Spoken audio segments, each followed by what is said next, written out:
तो Indian T20 league का रोमांच सिर चढ़कर बोल रहा है और शायद ही किसी ने सोचा होगा कि इस बार मुकाबला इतना कड़ा पहुंचेगा कि आखिर के कुछ मैचेस रहेंगे और उसके बाद भी प्लेऑफ्स की 4 टीमों के नाम पर मुहर नहीं लग पाएगा। स्वागत है आपका, मैं हूं सैयद हुसैन और आज हम बात करेंगे 55वें मुकाबले की जो होने जा रहा है बैंगलोर और दिल्ली के बीच। ये एक वर्चुअल क्वार्टर फाइनल की तरह मुकाबला है। यहां किसका पड़ रहा है भारी, नंबर्स गेम क्या है, कौन से प्लेयर बैटल है खास, ये सब हम आपको बताएंगे। तो चलिए वक्त जाया नहीं करते हैं और शुरू करते हैं हमारे इस खास शो की शुरुआत।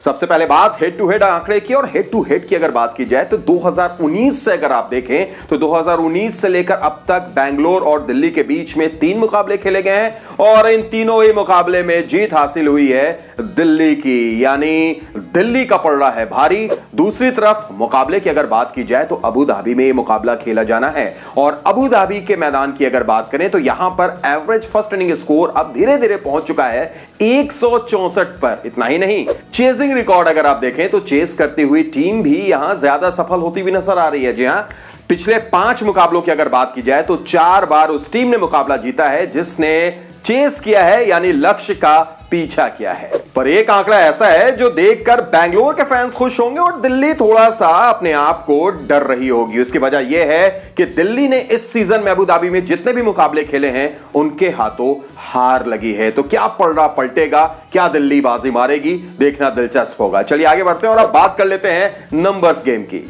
और नंबर्स गेम में सबसे पहले बात कगिसो रबाडा की, जिनकी पर्पल कैप तो फिलहाल चली गई है जसप्रीत बुमराह के पास, लेकिन जो आंकड़े हम आपको दिखाने जा रहे हैं वो देखकर आप थोड़ा हैरान रह जाएंगे। जी हां, ये देखिए, अगर आईपीएल के सीजन की बात की जाए तो अब तक 13 मैचों में 18 ओवर पावर प्ले में डाला है कगिसो रबाडा ने, लेकिन उनको कामयाबी नहीं मिली है। यानी अभी तक कगिसो रबाडा पावर प्ले में कोई विकेट नहीं निकाल पाए हैं और उनकी इकोनॉमी की अगर बात की जाए तो वो है 7.67। लेकिन जैसा मैंने पहले कहा, कगिसो रबाडा को हल्के में नहीं ले सकते हैं, वो बता रहे ये आंकड़े, क्योंकि जब बैंगलोर के खिलाफ आते हैं कगिसो रबाडा तो पूरे तरीके से आंकड़ा बदल जाता है। 3 मैचेस 10 विकेट, 2 बार 4 विकेट ले चुके हैं, इकोनॉमी रेट भी 6.5 से कम का। तो लाजवाब, कगिसो रबाडा एक बार फिर बैंगलोर के बल्लेबाजों को परेशान करने के लिए है तैयार। और जब बात बैंगलोर के बल्लेबाजों की हो रही है तो सबसे पहले बात विराट कोहली की कर लेते हैं, क्योंकि विराट कोहली भी कगिसो रबाडा के खिलाफ कुछ खास नहीं कर पाए हैं।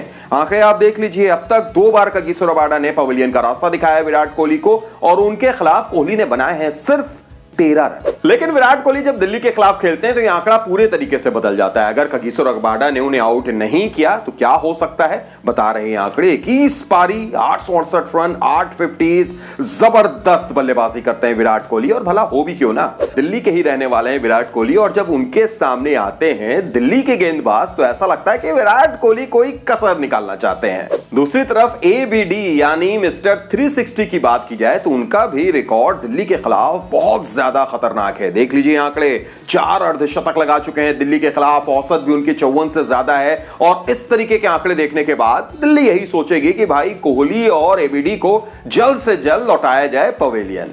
तो वहीं दिल्ली के खब्बू बल्लेबाज ऋषभ पंत की अगर बात की जाए तो उन्होंने भी 3 अर्धशतक लगाया है बैंगलोर के खिलाफ और उम्मीद रहेगी कि इस वर्चुअल क्वार्टर फाइनल में एक बार फिर पंत का पटाखा जरूर नजर आए। और अब बात कर लेते हैं शिखर धवन की। भले ही शिखर धवन पिछले 2 मुकाबलों में उनका बल्ला थोड़ा सा शांत रहा हो, लेकिन याद रखिए इसी सीजन में उनके नाम 2 शतक भी है।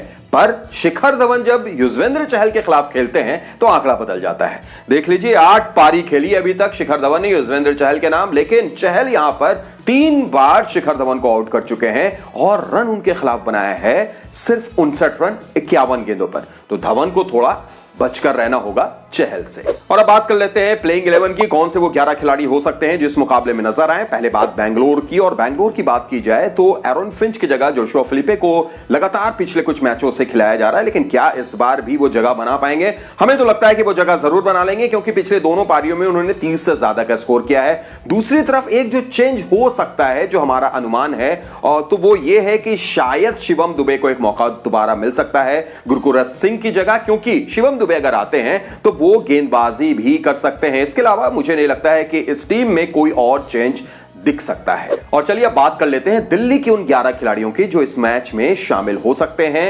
हालांकि ज्यादा परिवर्तन होता हुआ नजर नहीं आ रहा है। पृथ्वी शॉ को जरूर और मौका दिया जाएगा, भले ही शिखर धवन पिछले 2 मैचों से नहीं चल पाए हो, लेकिन उनसे उम्मीदें बहुत ज्यादा रहेंगी। मिडिल ऑर्डर भी बहुत शानदार है दिल्ली का। हां, एक जो चेंज नजर आ रहा है वो शायद ये हो सकता है कि अक्षर पटेल, जिन्हें पिछले मैच में बाहर बैठाया गया था, एक हैरानी भरा फैसला था, क्या उन्हें वापस लाया जाएगा? अगर वो वापस आते हैं तो उनकी जगह प्रवीण दुबे या फिर हर्षल पटेल को बाहर बैठना पड़ सकता है। बहरहाल तो यह जबरदस्त मुकाबला होगा बेंगलोर और दिल्ली के बीच में, जो एक वर्चुअल क्वार्टर फाइनल इसलिए है क्योंकि जो जीतेगी उसकी प्लेऑफ की टिकट बिल्कुल तय हो जाएगी। हालांकि हारने वाली टीम भी कंटेंशन में जरूर रहेगी, लेकिन नेट रन रेट वहां पर बड़ा रोल प्ले करेगी। तो आपको कैसा लगा यह वीडियो? आप जरूर अपनी राय हमें दे सकते हैं, अपना फीडबैक दे सकते हैं। और अगर आपने अभी तक हमें सब्सक्राइब नहीं किया है तो जरूर सब्सक्राइब करें। प्रेडिक्शन कर सकते हैं, कौन टॉस जीतेगा, कौन मैच जीतेगा, कितने रन हो सकते हैं, वो भी आप हमें बता सकते हैं। तो आज के लिए इतना ही, फिर होगी आपसे मुलाकात। दीजिए इजाजत, नमस्कार।